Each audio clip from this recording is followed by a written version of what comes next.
चंद्रमा को देखकर कौन रोमांचित नहीं होता। उसके रोज बदलते आकार को देखकर किसे कौतुक नहीं होता।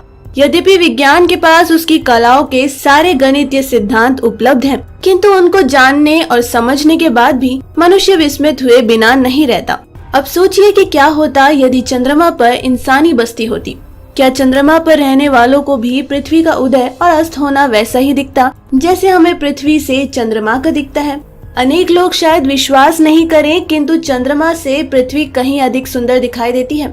आज से लगभग 50 वर्ष पूर्व जब अपोलो मिशन के अंतरिक्ष यात्री ने चंद्रमा की कक्षा से उदित होती पृथ्वी का चित्र भेजा था, तो विश्व उस चित्र को देखकर पागल हो गया था।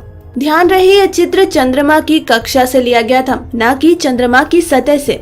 चंद्रमा की सतह से पृथ्वी कैसी दिखती है, इसको जानने से पहले हम चंद्रमा की चाल एवं गति को समझते हैं। चंद्रमा की सतह से पृथ्वी का लिया हुआ चित्र यहाँ प्रकाशित है। सर्वप्रथम तो जैसा हम जानते हैं कि आकाश में लटका प्रत्येक ग्रह या उपग्रह लगभग गेंद की तरह है जो निरंतर अपनी धुरी पर घूमता रहता है। चंद्रमा भी अपनी धुरी पर घूमता है, साथ ही पृथ्वी की परिक्रमा करता है। किंतु इसके साथ विशेष बात यह है कि वह अपनी धुरी पर घूमने के बावजूद पृथ्वी की ओर सदैव अपना एक ही अर्धभाग रखता है। उसका पिछला हिस्सा पृथ्वीवासी कभी नहीं देख पाते। इस तरह चंद्रमा के पीठ वाले भाग से पृथ्वी कभी दिखती नहीं तथा सामने वाले भाग से पृथ्वी कभी ओझल नहीं होती। यानी पृथ्वी को देखकर यहाँ करवा चौथ करना संभव नहीं।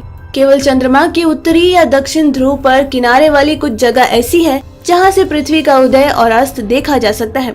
ऐसा इसलिए कि चंद्रमा द्वारा लगाए जाने वाला पृथ्वी की परिक्रमा का पथ वृत्ताकार नहीं किंतु अंडाकार है। जब चंद्रमा अंडाकार मार्ग से मध्य में रहता है तब वह पृथ्वी के सबसे नजदीक रहता है। अतः पृथ्वी वासियों को वह बड़ा दिखाई देता है, जिसे हम सुपर मून भी कहते हैं। और अंडाकार मार्ग के सिरे पर वह सबसे दूर हो जाता है। जब वह पृथ्वी के नजदीक होता है तो ध्रुव के कुछ इलाकों से पृथ्वी दिखना बंद हो जाती है, वहीं दूर जाने पर वह दिखाई देने लगती है। इसी जगह से पृथ्वी के उदय और अस्त को देखा जा सकता है। चंद्रमा की सामान्य सतह से देखने पर पृथ्वी चंद्रमा की तरह 16 कलाओं में आकृति बदलती रहती है, किंतु पृथ्वी से किसी भी दिन दिखने वाले चंद्रमा से ठीक विपरीत उसका आकार होता है। जब हमारे यहाँ अमावस होती है तब चंद्रमा पर पृथ्वी पूरी खिली होती है और पूर्णिमा के दिन चांद पर अमावस।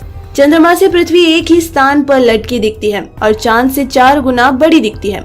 जितना प्रकाश चांद हमें देता है उससे 45 से 100 गुना पृथ्वी चांद को देती है। ऐसे अनेक रोचक तथ्य समझने को मिलते हैं जब आप चांद पर खड़े होकर पृथ्वी को निहार रहे हो। हाँ, यदि आप चांद पर प्लॉट खरीदने का सोच रहे हैं तो ध्यान रखें आपका प्लॉट पृथ्वी की दिशा में हो, विपरीत दिशा में नहीं। अरे रुकिए, चांद पर खरीदने से पहले बृहस्पति पर नजर डालना मत भूलिए, जिस ग्रह के पास 60 से अधिक चंद्रमा है। पिछली शताब्दी तक माना जाता था कि बृहस्पति के पास मात्र 16 चंद्रमा है, लेकिन खोजों से इनकी संख्या निरंतर बढ़ती जा रही है। हाँ, यह भी ध्यान रखिए, यदि आप बृहस्पति पर बसना चाहते हैं तो करवा चौथ किस चांद के साथ करनी है इसका निर्णय पहले ही ले लीजिए। तो दोस्तों, अगर आपको ये न्यूज पसंद आई तो लाइक और शेयर करें, साथ ही अपने व्यूज हमें कमेंट करके जरूर बताएं। डेली ट्रेंडिंग न्यूज की रिपोर्ट सब्सक्राइब कीजिए हमारा चैनल लेटेस्ट और इंटरेस्टिंग न्यूज के लिए।